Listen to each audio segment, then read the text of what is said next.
very much for being here, friends, from wherever you are in the wide world, whether it's morning, afternoon, or evening. We are in the presence of a wonderful professional and scholar in her own field, Dr. Mojgan Moshtael. Dr. Moshtael is a licensed clinical psychologist with over a decade of experience specializing in psychodiagnostic assessment and treatment of children, adolescents, and adults. Her professional passion lies in supporting children facing emotional and behavioral challenges related to trauma, ADHD, autism, spectrum disorders, learning disabilities, and other mental health conditions. Dr. Moshtael earned her doctorate in clinical psychology from Alliant International University, and she completed her postdoctoral fellowship at the Rice Davis Child Study Center with a focus on psychoeducational, psychological, and social emotional assessment. Over the past 15 years, she has provided psychological services in diverse settings, including schools, mental health clinics, and hospitals. She holds certifications in trauma-focused cognitive behavioral therapy and ADHD treatment. Currently, Dr. Moshtael is employed by the Diagnostic Center, Southern California, a division of the California Department of Education, where she conducts comprehensive assessments for students with learning and emotional disabilities. In addition to her public service, she maintains a private practice and serves as a faculty member at the Baha'i Institute for Higher Education, teaching master's level counseling students. With this brief introduction, welcome to Dr. Moshtael, for giving us the opportunity to have her here. Floor is yours. Thank you for the lovely introduction. Hello, everyone. As Ms. Rohani introduced me, my name is Mojgan Moshtael. You can always say Mojgan, I don't mind it. And I'm very pleased to have this opportunity to talk about trauma, its characteristics, the ramifications of trauma, how it impacts us short-term, long-term, and what we usually do about it. It's a very condensed and just a lot of information. So I try to fit as much as I can here, talk about it. Sky's the limit. So for this start, I know everybody's muted. So the question I'm asking, I don't expect really for you to answer. I just want you to think about it.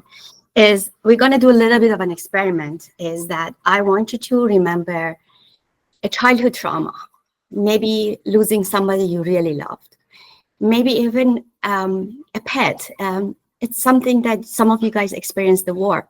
Some of you guys experienced, moving or losing a really dear friend.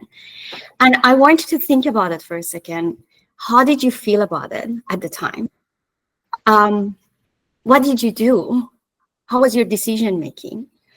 What did you have control over? And what was your bodily reaction to all these adverse experiences as a child?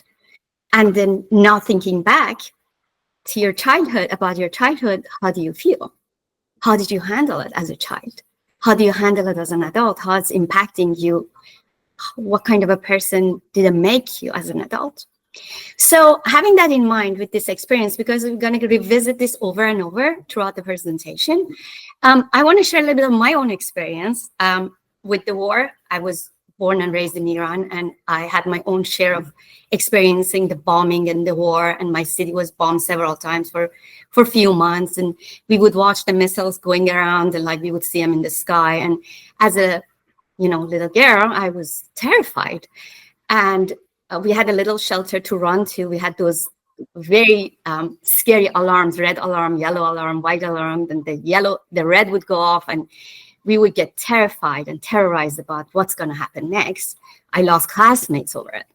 So years later, and I want to look back again because there is a reason for revisiting this experience, is Years later, I would look up, I would hear an airplane, I would look up and I saw an airplane, and my immediate response was, are they going to bomb? And keep that in mind, I was in LA. I wasn't even in Tehran. There was no bombing here. There was no war here. So with that, I forgot to share my screen. Let me share my screen and we go from there. I totally forgot. What do you know? Let's see. I wanted to share my PowerPoint. I made a lovely PowerPoint and I don't see it now. Oh yeah, there. Let's see if I can find it here. Okay. So you guys actually can follow along. And funny enough, I don't see my PowerPoint. I wanted you guys to see what I have. And it seems like I cannot find them right now. All right. That's okay. Oh.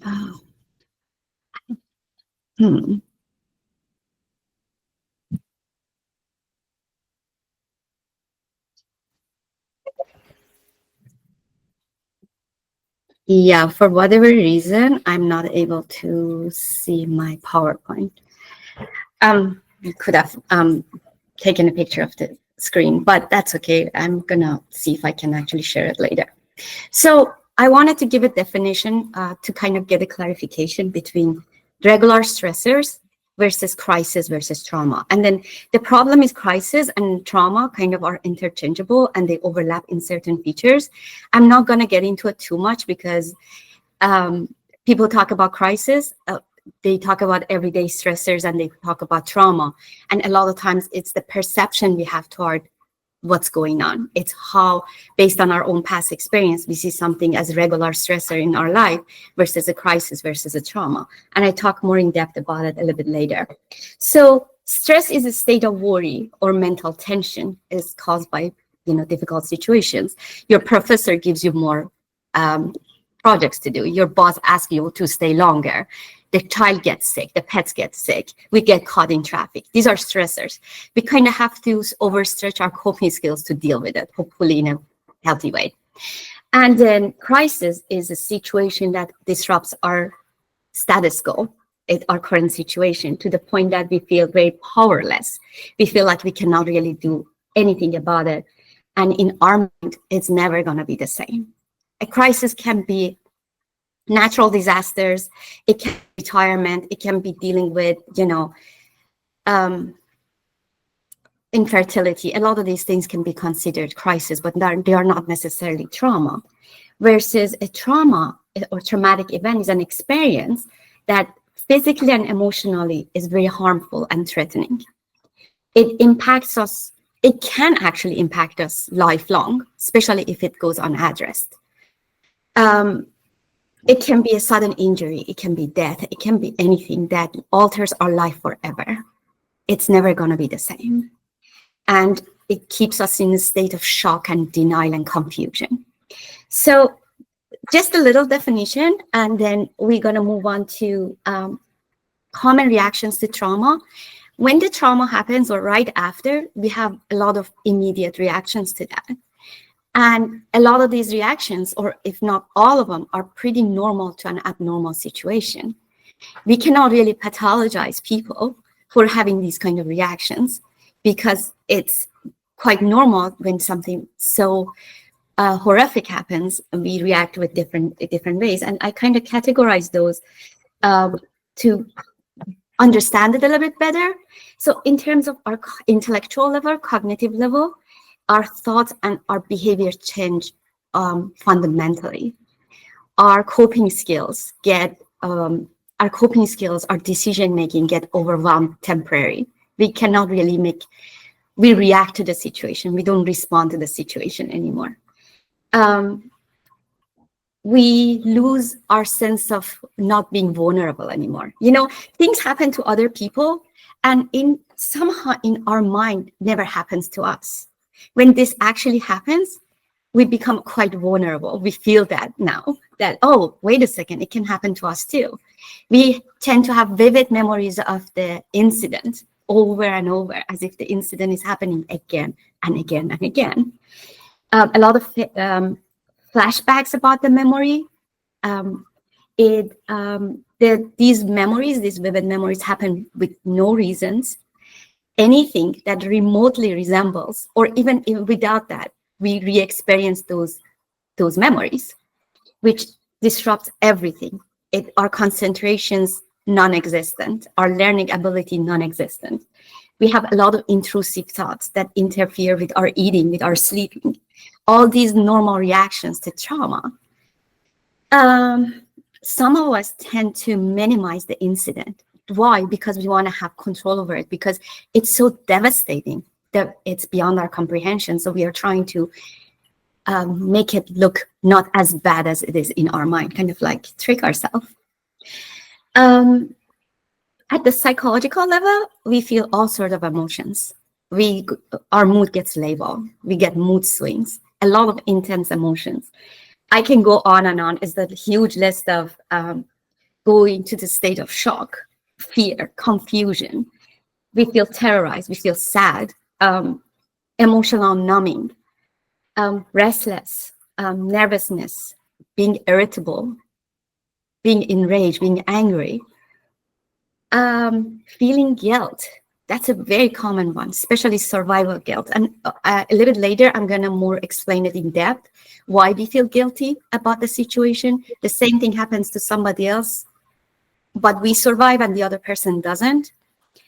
Feeling hopeless, feeling shame, feeling like the world is not a secure place anymore, feeling like we cannot trust anybody anymore. And then life is out of balance, like going crazy and being very hypervigilant.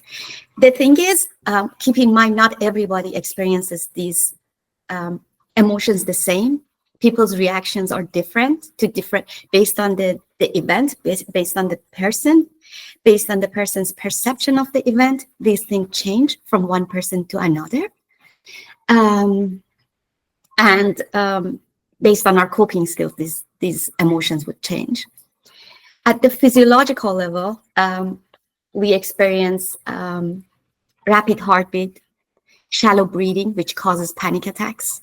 We forget to breathe, so our breathing gets really shallow. Dizziness, sweating, extreme trembling, lightheadedness. Some people vomit or faint. Headaches, nausea. These are all psychosomatic complaints, flu-like symptoms. And then if people have pre-existing medical conditions, everything gets 10 times worse. And imagine that, so they need even more medical attention than everybody else. When somebody experiences a traumatic event, their sleep is highly impacted. They either oversleep or undersleep, or they cannot even sleep. They have a lot of nightmares and night terrors. I know terrors is something that happens in childhood, but I notice when traumatic happens, people actually resort to the night terror subconsciously. And then we're talking about people overeat or undereat or at all for days they cannot really eat. At the community level, there would be a serious interference with important survival services. Looking back at the pandemic, at least in LA, there was a shortage of toilet paper, masks, medical supplies. The hospitals couldn't admit people anymore. It was a chaos. Going back my own childhood memory of the war, there was shortage of oil, shortage of gas, shortage of food. We would stand in huge lines for those kind of things. So it really disrupts at the community level and impacts our relationship with other people. We are very snappy, irritable. We keep arguing with our loved ones, with our coworkers. We want to kind of isolate ourselves from other people. And then the environment is just, the whole environment is a trigger to us. So any noise can startle us. Any noise can remind us of what's happening. We are talking about immediate reaction. When I talk about the long-term impact of it, I'm going to touch on that later. But the sirens, the loud noise, anything can kind of stimulate our stress response, and we start re-experiencing the trauma again. anything that has a remote resemblance to that. So these what I mentioned were the immediate reaction to trauma. Of course, it's not just that. There's always more. People experience different things. Just as these are the common reactions. In long term, a month later, 6 months later, sometimes years later, especially if it's not addressed, or if the person is dealing with complex trauma, which I'm going to touch on a little bit later, some of these symptoms become chronic, unfortunately, or they come later. Sometimes it's very inward, and sometimes it's really destructive, and people resort to a lot of different activities to kind of calm themselves down and cope with the tragedy. So again, going back in terms of our intellectual level, our belief system changes. We lose hope. Imagine those people who are in the war constantly, like years and years in the war, and they have no hope to really plan anything for the future, for their educations, for committing to a relationship. It makes it really hard to keep hope. They have limited expectations from the life. In terms of, then they tend to misinterpret neutral situations as life-threatening. Anything that has this sense of smell, anything that visual that they think slightly has a resemblance to what happened in the past, awakens that stress response to them again. So going back to my example of the airplane, I saw the airplane years later, and I thought the airplane is going to bomb. That was my stress response to the trauma that happened years before that. I'm sure you guys have examples that you're thinking about, that something happened years ago, and now smallest thing can remind you of what happened. People have excessive and inappropriate guilt even years after, months after. Part of it is because we want to understand what happened. We want to have a sense of control about the situation. So by assuming responsibility and thinking maybe it was our fault, or why did we survive, it gives them a sense of control over the situation. So they assume guilt and responsibility over it. Some people, especially the ones that were exposed to complex trauma or chronic trauma, they tend to idealize the person who caused them the trauma. They tend to justify their behaviors. They tend to idealize them. They tend to look up to them. We see that a lot in children and adolescents that were abused by the family member for a long time, either sexually, physically, emotionally. So we have this innate need to be attached. So imagine the person supposed to keep us safe and supposed to protect us is the same person that's causing us harm. It's a really difficult situation. So they tend to sometimes people tend to justify their perpetrators' actions. And there is this syndrome called, I'm thinking some of you guys are familiar, Stockholm syndrome, that the hostages started having compassion for hostage takers and feeling sorry for them. So that's another way of dealing with it in long term, because you cannot escape the situation, so you might as well justify their behavior. There are trauma-induced hallucinations and delusional thinking that happens. Although hallucinations and delusional thinking have biological origins, but trauma can actually induce hallucinations. I've been seeing a client in my private practice. She was abused by a family member for years, and maybe we are talking about 10, 15 years later, she still see that person coming.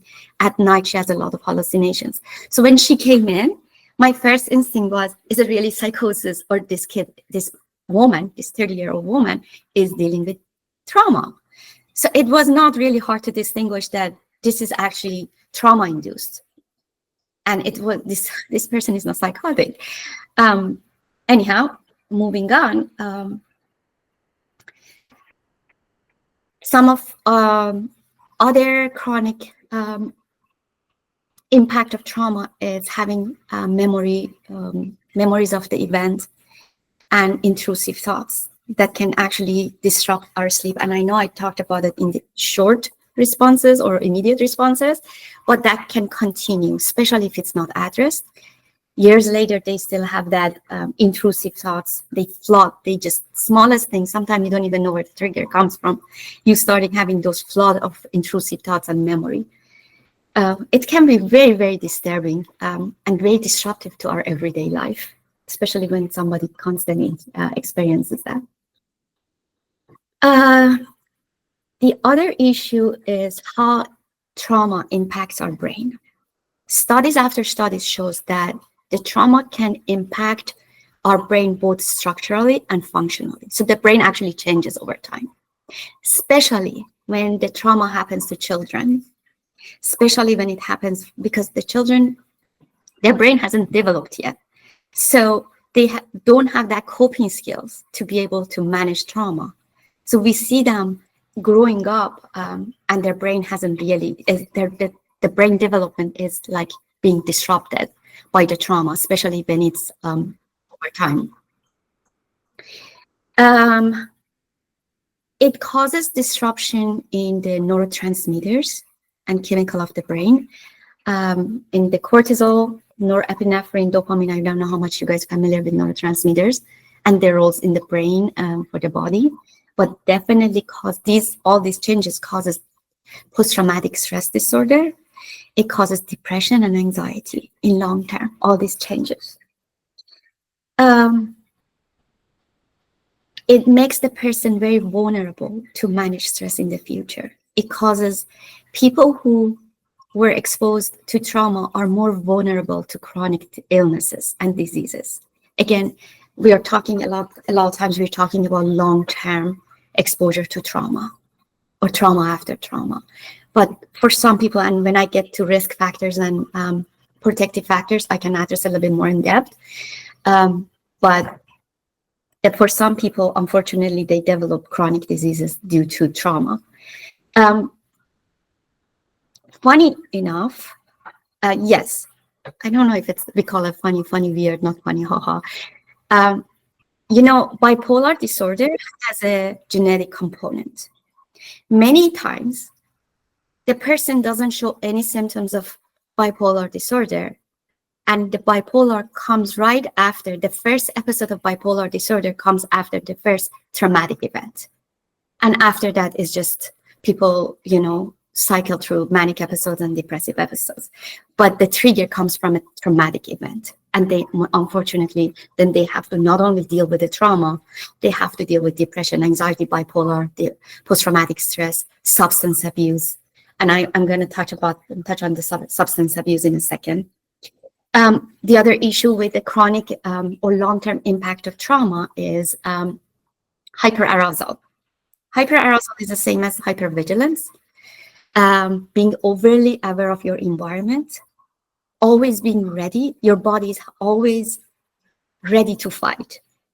Imagine a soldier that has to always be on guard and never gets rest. What happens to that body that is always alert, and always be ready to fight? And the problem is because the body constantly interprets everything as dangerous, every input is constantly processing it, never has the chance to stop and look and say, oh, wait a second, this is not a dangerous situation. I don't have to react to it. And they react to it as if something's bad happening.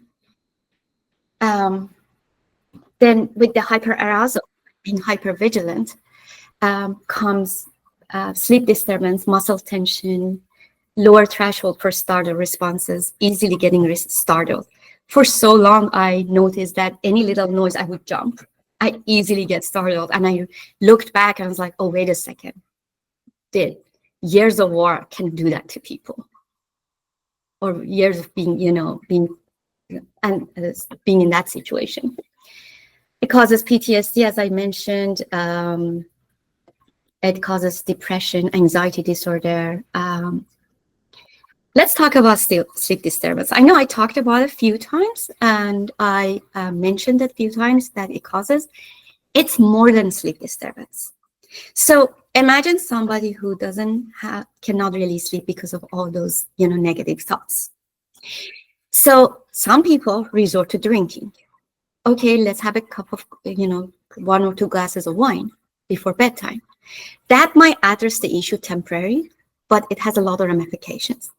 First of all, when somebody uses recreational drugs or alcohol to address the sleep, they don't go to the deep sleep.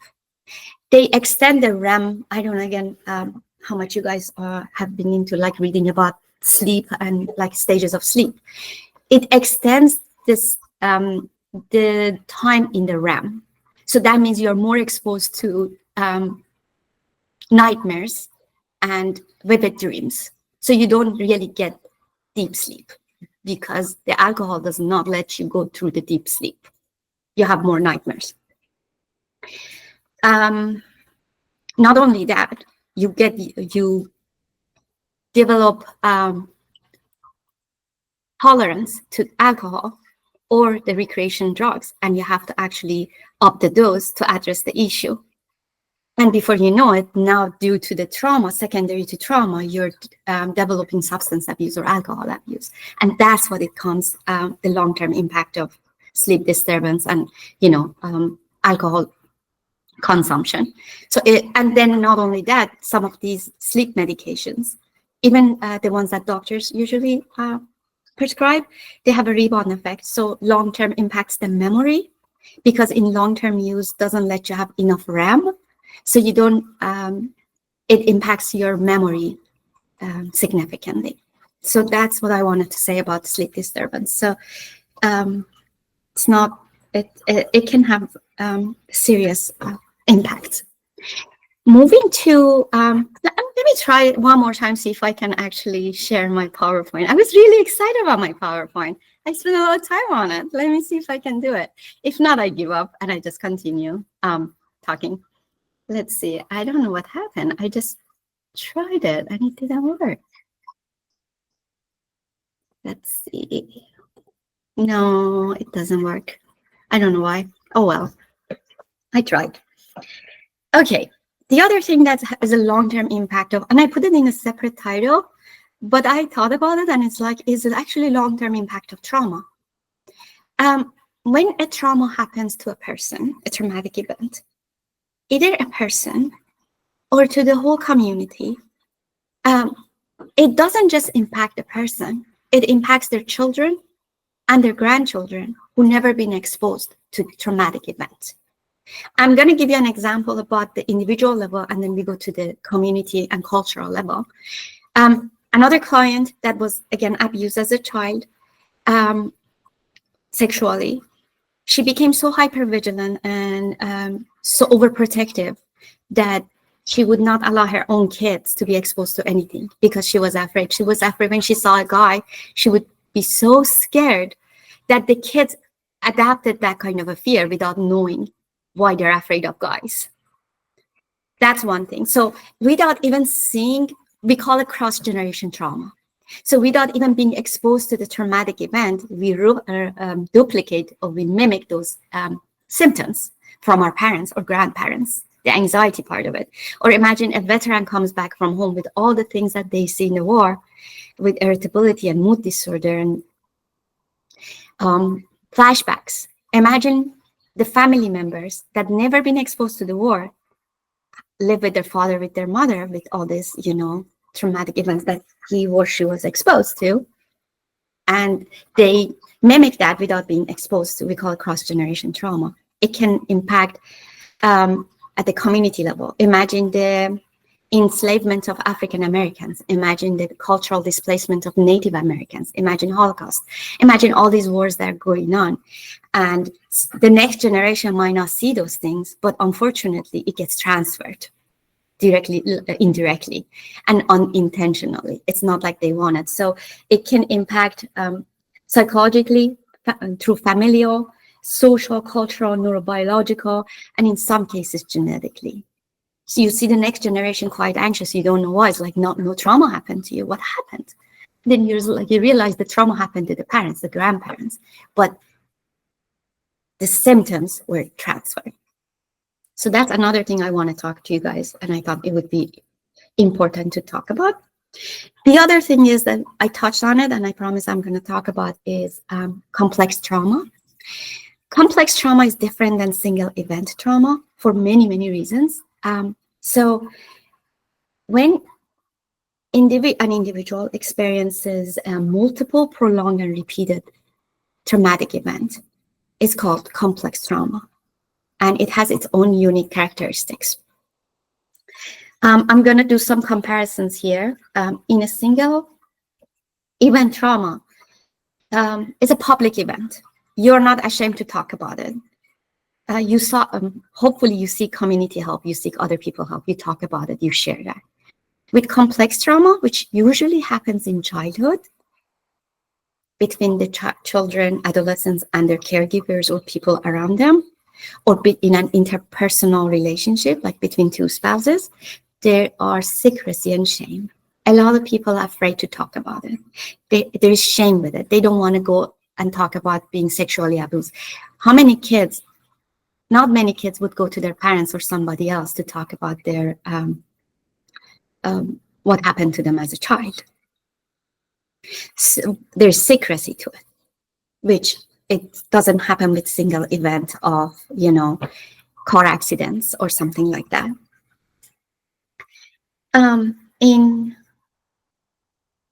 Let's see. Most often in complex trauma, people blame themselves. The victims blame themselves, not the perpetrators. They have doubts about it. They feel like they're the only one that happened. They're afraid of sharing it with other people. They feel very lonely. In a single event, usually there's an end to it. Again, a car accident happens, an earthquake happens. If something happens and it ends, and people can run to a safe place and hopefully seek help. With complex trauma, it's an ongoing trauma.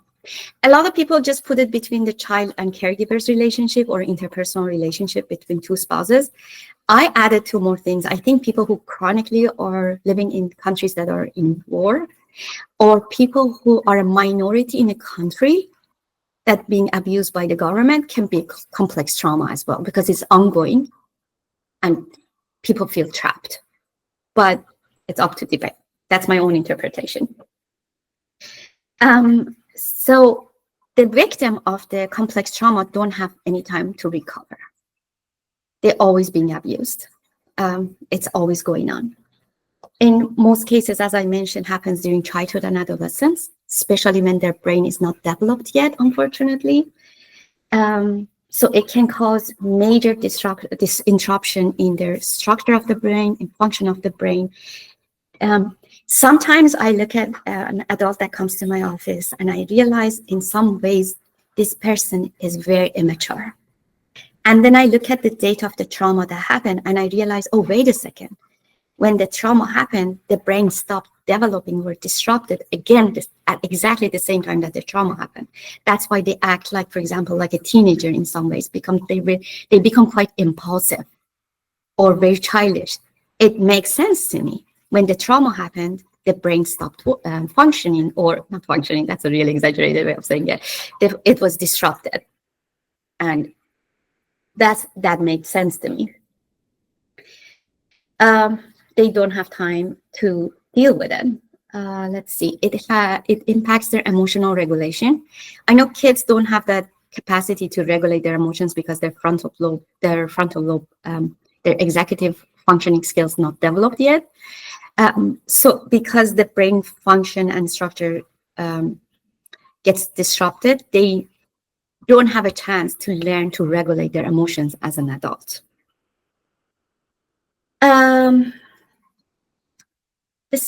Victims of complex trauma cannot really escape the situation physically, for the most part. I've noticed a lot of times, first of all, if they're kids, they're kids. Where do they go? If they're adults in a really abusive relationship, sometimes takes years to get out of that abusive relationship. So they really feel like physically they cannot escape the situation. Even the hostages, if you think about hostages. So they resort to mental escape, dissociation from the situation. they become helpless and hopeless in the situation because they cannot escape physically. And then in complex trauma, usually the person who caused the trauma is in a position of power, or parents. So it creates a lot of conflict in the children because again, I mentioned that before, they believe the adults there to protect them, but it's the same adults are causing them harm. So it creates a huge conflict in the child. And children are not able to resolve conflicts like this. They don't know how to resolve it, how to address it. Then this kind of a relationship impacts them as an adult.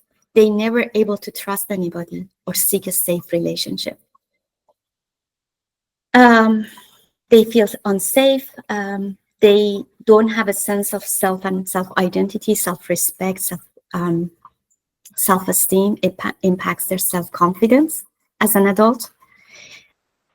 And these are going to be an ongoing thing, feeling worthless, broken, unless, again, it happens that they are able to address it at some point and work on it to be able to undo years of trauma, which we're going to talk about it later.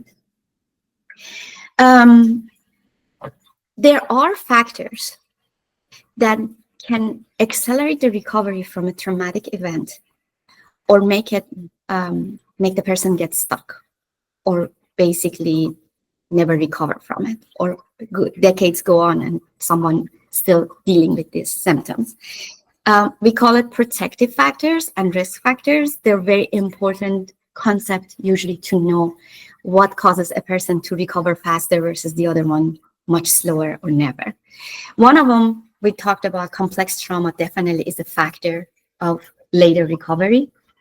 But having said that, there are other things. For example, pre-existing mental health disorders make the recovery much slower. If somebody is already dealing with anxiety and depression or other issues and the traumatic happens, how much energy do they have to deal with another thing? It makes it much more difficult. Chronic illnesses, another issue. People with physical disability or neurodevelopmental disabilities have much harder time to recover. It's a risk factor for them.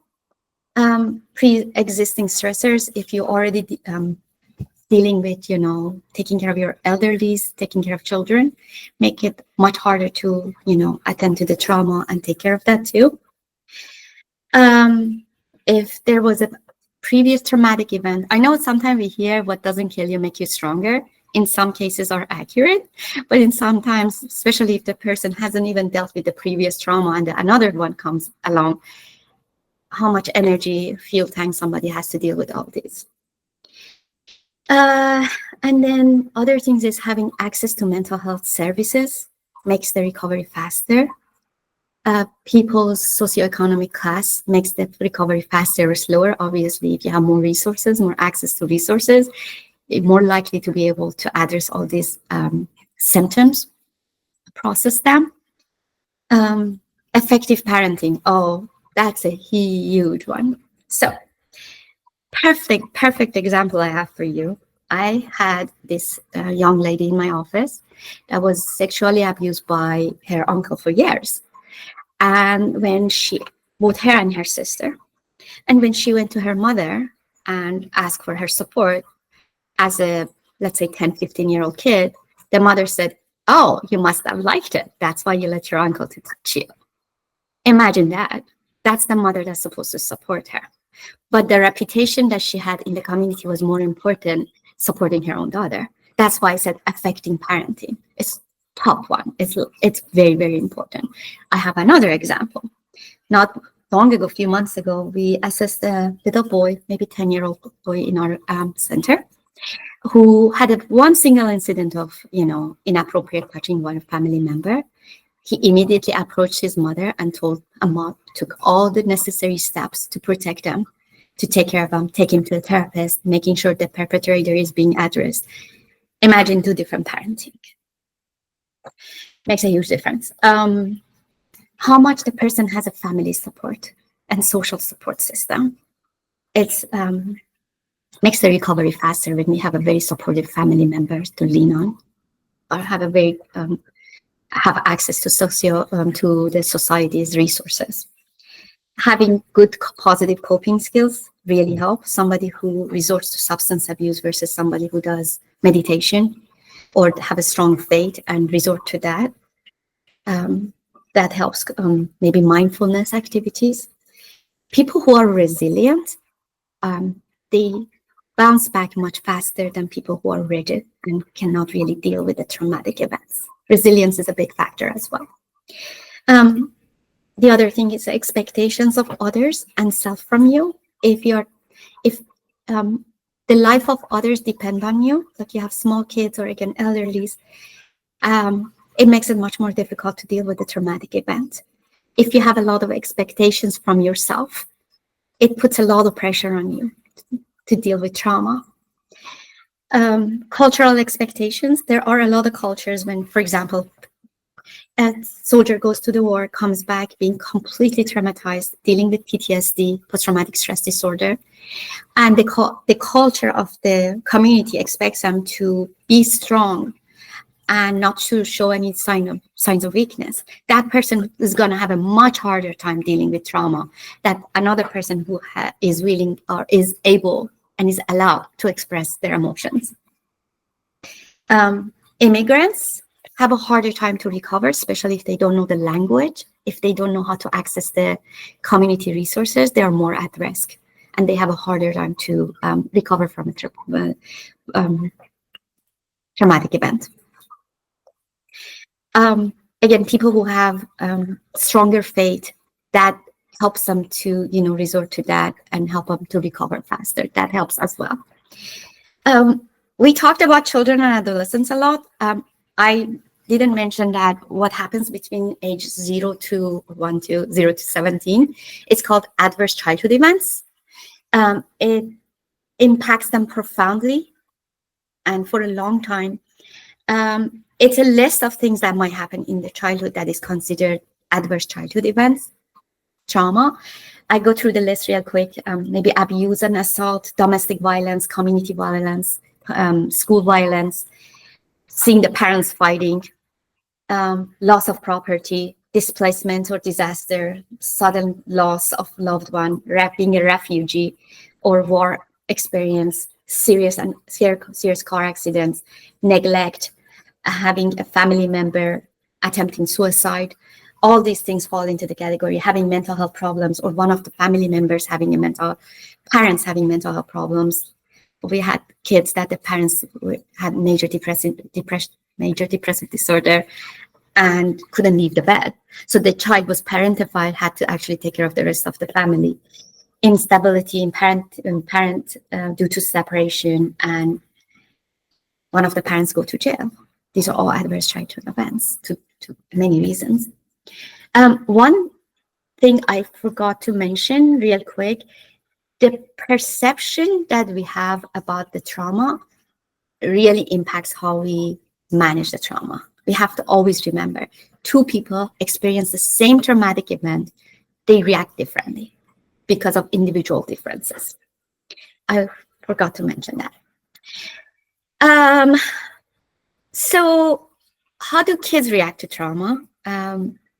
It differs age to age and the developmental level. Of course, somebody has developmental disability and is 15 years old, we don't have the same expectations as a 1-year-old, as a regular 15-year-old that doesn't have those kind of challenges. But overall, generally speaking, let's see. So 1 to 5 are quite vulnerable. They are most impacted by the traumatic event, such as war. Because they're depending on us for almost all of their needs. They're very impacted by separation from the parents. They don't have the mental ability to express themselves or cope with the situation. Usually, the best is to hold them close, physical contact, giving them a lot of attention, having realistic reassurance. You cannot say, don't worry, I'll take care of you no matter what. That's not accurate. We don't know what's going to happen. So don't give them false hope, obviously, but give them reasonable reassurance. I'm here for you. Listen to them. Let them talk the way they can talk. Kids 5 to 11 years old, They regress a lot in their behavior. They might start wetting their beds, palm sucking, regressing back to transitional objects, carrying their blanket around, carrying their stuffed animal around. They cry and become clingy. They refuse to go back to school.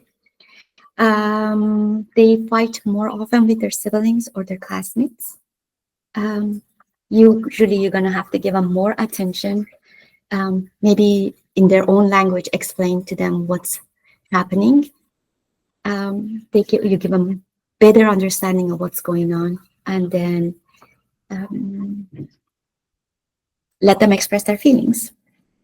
And then kids from 11 to 14 years old usually are more expressive. They can express their emotions. You can expect them to become irritable. They don't want to do their work anymore. You're going to have to lower your expectations from them. That would help better. I'm going to go over more strategies when you're dealing with children, especially younger children. Encourage them to become physically active, encourage them to see their friends, encourage them to express their emotions and feelings, maybe engage them in different activities at home. And then kids between 14 to 18 years old, pretty much they can express their emotions and feelings. They go through isolation and depression. They become rebellious. They stand up to you kind of more than usual teenagers.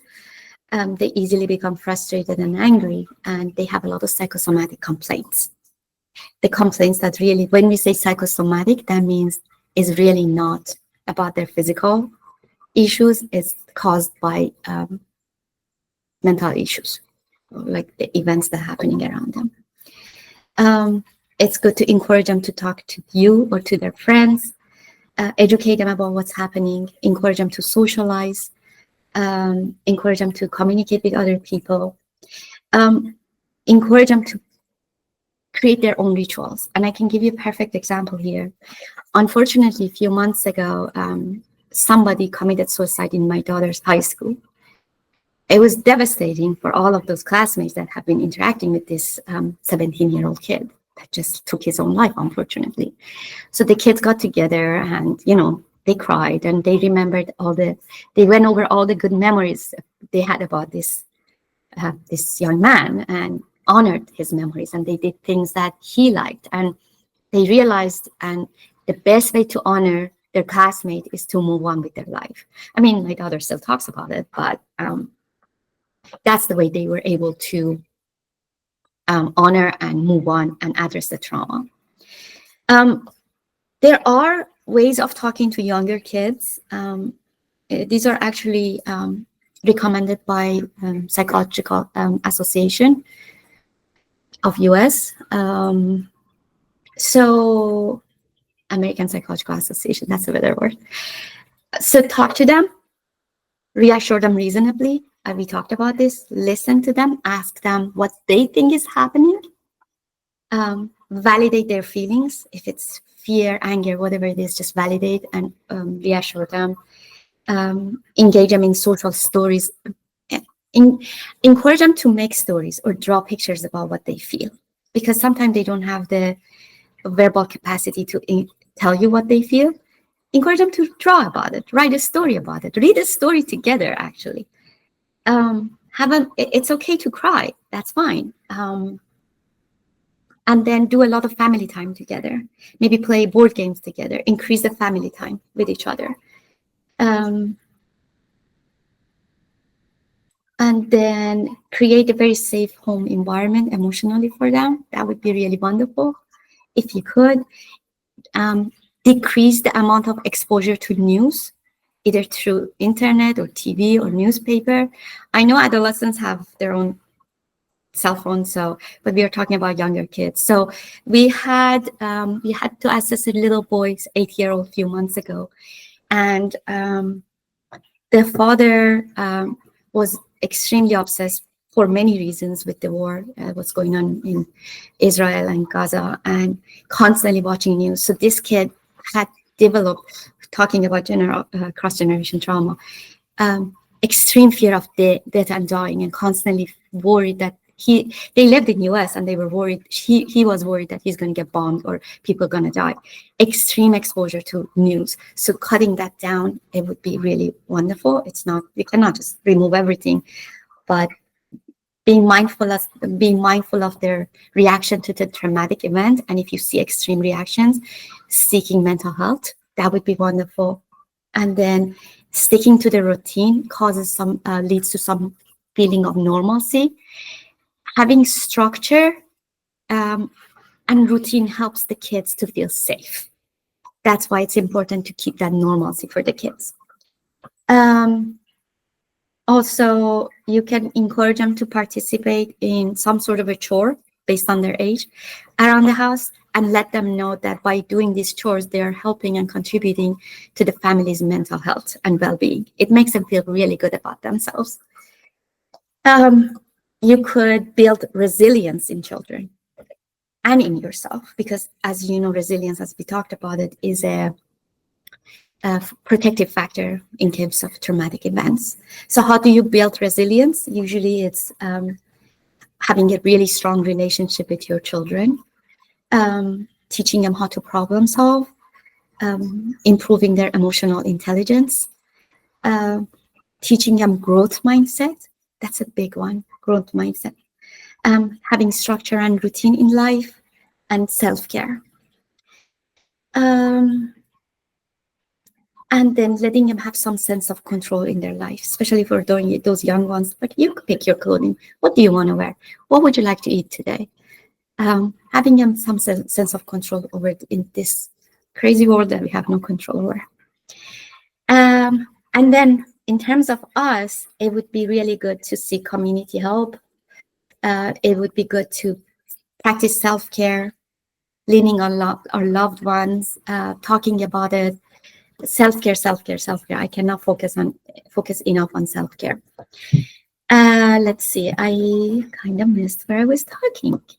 So let me catch up with my thoughts for a second. There you go. All right. There you go. Okay. So when do we seek professional help? I mean, you can seek professional help even right after trauma. I think it's the wise thing to do. But when you see, sometimes the symptoms go away by themselves. After a car accident, the symptoms go away by themselves. Sometimes they don't. There was a little 12-year-old boy with selective mutism we saw a few months ago at our center. And he not only had the severe anxiety pre-existing that car accident, they had a near-death car accident, very close actually to here. And months after, when he saw the paramedics and ambulances, he would faint. So I would say that kid really needs professional help to address the trauma. So when you see these things are prolonging and not going away, and is impacting your at least one aspect of your life, it would be very beneficial to seek mental health. There are many different approaches to address trauma. I was just talking to Behnazjan a little bit earlier. So there is psychological first aid, usually happens right after the trauma is over. It's encouraging people to talk about what happened and then giving them coping skills. There is trauma-focused cognitive behavioral therapy, again, teaching coping skills. There are a lot of ways of addressing this. Every clinician has its own, and not every approach is appropriate for each person. So sometimes you have to kind of figure out what works for you. There is eye movement desensitization and reprocessing. That's another approach. I'm not going to get into it. It's very technical. And then there is brain spotting. It's a relatively newer approach. Sometimes they bring the family together and they do family therapy. They do art therapy. They do play therapy. Whatever works for one person, that would be really good. One more thing I'm going to say, and I think I'm done, is I forgot to mention that there are certain things that you shouldn't do with your children. Do not expect them to be brave or tough. Do not rush them to talk about the incidents. They will talk to you when they're ready. don't get angry with them when they have emotional dysregulation and they have strong emotions after the event.